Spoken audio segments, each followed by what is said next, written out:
Kenapa ada orang yang miskin bablas miskin, nggak kaya-kaya, yang menengah di tengah terus, yang kaya bablas kaya. Kok bisa? Nih, mari kita belajar.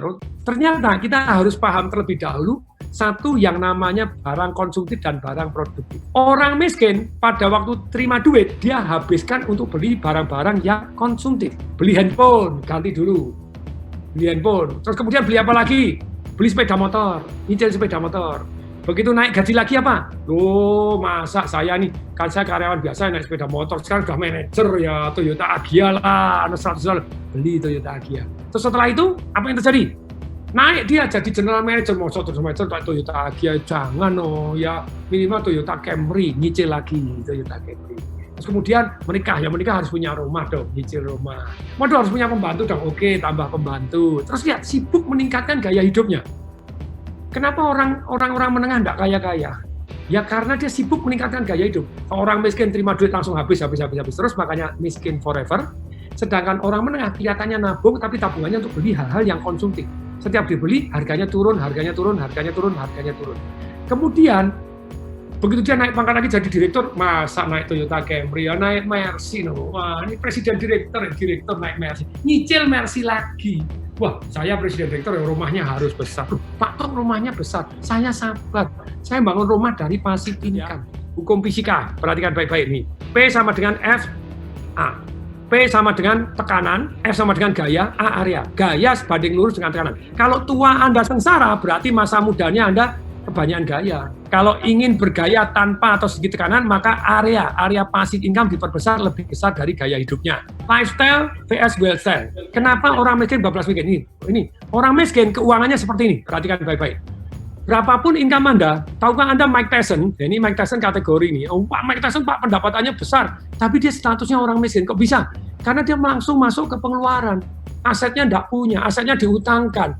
Jadi dia begitu banyaknya pengeluaran pada waktu dia umur 42 tahun, total income-nya sudah $400 juta, tapi dia habisin pada waktu dia umur 42 menyatakan diri bangkrut gara-gara kawin, terus kemudian cerai sama Miss Amerika, itu juga hilang separuh hartanya, terus punya kewajiban banyak, terus macam-macam, akhirnya bangkrut menyatakan diri utang $38 juta. Jadi habis masih utang $38 juta. Jadi bukan orang yang income-nya besar, kalau begini ya kategori miskin. Pengeluaran terus, tidak punya aset. Yuk, lanjut. Ini kenapa orang miskin bablas miskin? Karena terus habis terus. Orang menengah kenapa tidak kaya-kaya? Ini perhatikan, lanjut Pak Didi. Punya pendapatan, punya pengeluaran, tapi sebagian besar masuk ke kewajiban. Cicilan mobil mewah, cicilan tas mewah, jam tangan mewah. Kenapa orang kaya bablas kaya? Nih, perhatikan baik-baik, ini penting banget, ini penting nih, paling penting nih. Kenapa kok orang kaya bablas kaya? Orang kaya pasti akan ada pengeluaran, tapi pengeluarannya seperlunya. Di awal-awal dia seperlunya dulu, keliling dunia nanti, sabar, nanti ada caranya. Nah, apa yang dilakukan? Kemudian masuk kemana? Masuk sebagian besar, masuk ke aset. Definisi apa sih aset dan yang namanya kewajiban? Kewajiban itu ya, Pak, rumah itu kan aset. Enggak, kalau Anda nyicil terus, rumah itu kewajiban. Lupa, rumah saya enggak nyicil. Kalau rumah Anda pakai, enggak nyicil, itu tetap kewajiban, karena tiap bulan mengeluarkan uang. Kalau Anda kepengen kaya, ini logika sederhana ya, kenapa orang kaya bablas kaya? Karena dia punya aset yang produktif. Bukan kaya itu bukan karena banyak uang. Banyak uang itu tampak kaya, tapi kalau Anda punya aset yang menghasilkan uang, itu Anda kaya sejati. Pendapatan, sebagian tetap masuk pengeluaran, tapi dia bukan pengeluaran lebih dahulu. Dia masukkan aset dulu.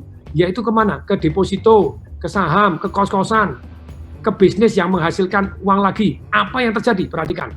Kos-kosan, deposito, saham, bisnis ini menghasilkan pendapatan kedua. Pendapatan pertama entah dari manapun. Anda jadi karyawan, jadi pegawai negeri, jadi kontraktor, jadi apapun silakan. Pendapatan kedua menghasilkan apa? Aset kedua. Aset kedua menghasilkan apa? Pendapatan ketiga.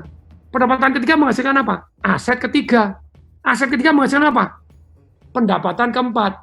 Pendapatan keempat menghasilkan apa? Aset keempat. Aset keempat itu pendapatan kelima. Lah ini orang kaya bablas kaya. Aset kelima dan seterusnya. Pak, tunggu propertinya banyak ya pakai jurus ini, darling.